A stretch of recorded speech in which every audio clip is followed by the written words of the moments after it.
I don't go back as far as many of the people that still live here because when this town really boomed back in the late 50s, early 60s, I didn't live in the Bay Area. I lived in Southern California, but I wound up coming to the Bay Area to move here, moved to Berkeley, and I was looking for a business opportunity. I was in the restaurant business, and I wound up buying a restaurant here in Lafayette in 1983. So that's what brought me to Lafayette. And after 5 years, I had two partners that said, all right, that's enough restaurant, we want out.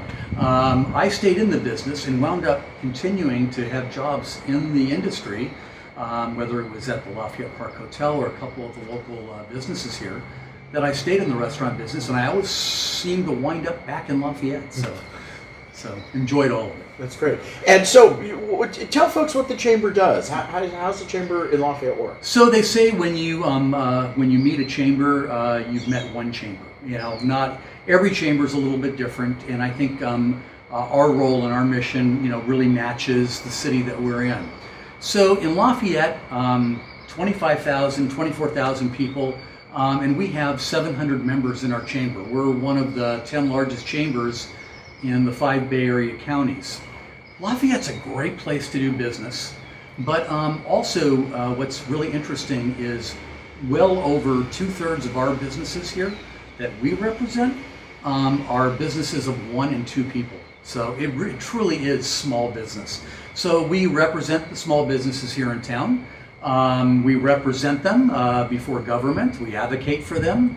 We work on trying to make our downtown and our community a viable place to do business, a place where people want to come and shop and hang out. We throw lots of events and celebrations just to basically celebrate the area that we live and work in. And I have a ball doing it. We start the year off every year with the mayor's State of the City address. And then we honor somebody or a couple as our business people of the year. We do that in January. In March, we then honor the citizen of the year. So we put those events on with the help of the city. Let's see. In April, we celebrate Earth Day, and in May we have Dogtown downtown. And we also have the Taste of Lafayette, which is a tour of the restaurants in town. We also, then we get into June, we have our concerts in the plaza. We do summer concerts on Fridays. In September, we have our Art and Wine Festival. It's in its 24th year. We get somewhere around 100,000 people visiting Lafayette for that 2-day event in the middle of September. It's the third weekend. In October, we have the Reservoir Run, which we raise money for local education. In November, we put on the Community Breakfast. It's just a real good, feel-good, homegrown event where we come together before the holidays get crazy and just sort of celebrate the place that we live and work.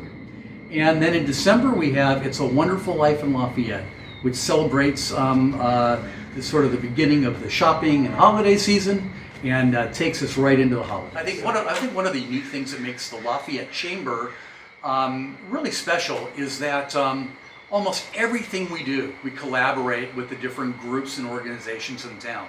We have a lot of great nonprofits. We've got, as everyone knows, wonderful schools, and we do a lot with the city too.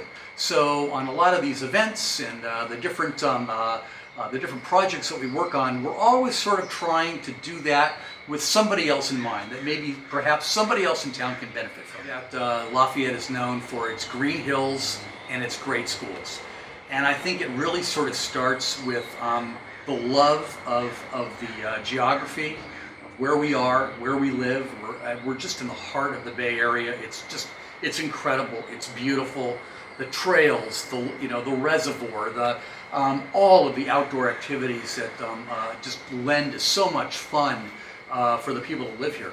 But it's also the schools, and everything sort of boils down to, is this something that is going to add to the experience that the families that live here are going to be able to enjoy? And it seems to always come back to our schools and all the programs that revolve around schools.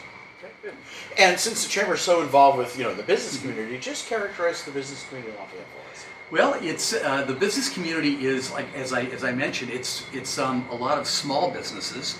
Other than the school district, I think Safeway is our largest employer, but we literally have maybe a dozen businesses that have 100 people or more in Lafayette. It truly is a small town in the middle of the Bay Area.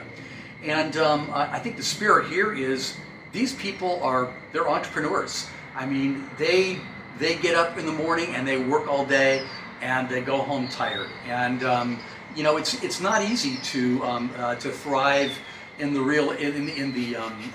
retail business, at this point in time. And with the way buying is changing and people's habits are changing, I think it's going to be even more critical for the businesses that do come to Lafayette and thrive are going to fit into sort of this new world order in how we shop and how we spend our time and our money. So we have some that go back, I know, at least 75 years, maybe longer. I think when we think of the oldest businesses in town, we think of Diamond K Supply. Here you are, you're driving down Mount Diablo Boulevard, right in the heart of Lafayette. There's this place that's got piles of rocks and bricks and wood and building things and cement and bulldozers, and it really is one of our oldest businesses. One of the other old businesses is the Roundup Saloon, which has been here for a long time. It's an institution, it's a destination. Many people know about it. Particularly if you own a Harley, you would definitely know about the Roundup Saloon. So those are pretty old ones. Blodgett's floor covering, that's a third generation business here in town. I think there are several others too. I know Big O Tires has been here for over 50 years. Diablo Foods, Ed Stokes, the unofficial mayor of Lafayette, and the unofficial family of Lafayette. That business, if anyone could paint the picture of what a good business looks like, it would be Diablo Foods. Service above everything else, quality like you can't believe. We keep hearing from folks about volunteers and get involved. How do you think that service model started? Well, I think that the service model goes back way before Lafayette's time. However, this community is rich with people participating in the nonprofit world. I'm a member of the Lafayette Rotary Club. I've been a member of Rotary since 1994, and I know I'll be a lifetime Rotarian. When you're a Rotarian, it's service above self, and I think with many of us that carries on into everything else that we do and everything else we touch. There's just there's a spirit of humanity and civility and just a community in this town, and it's very rich.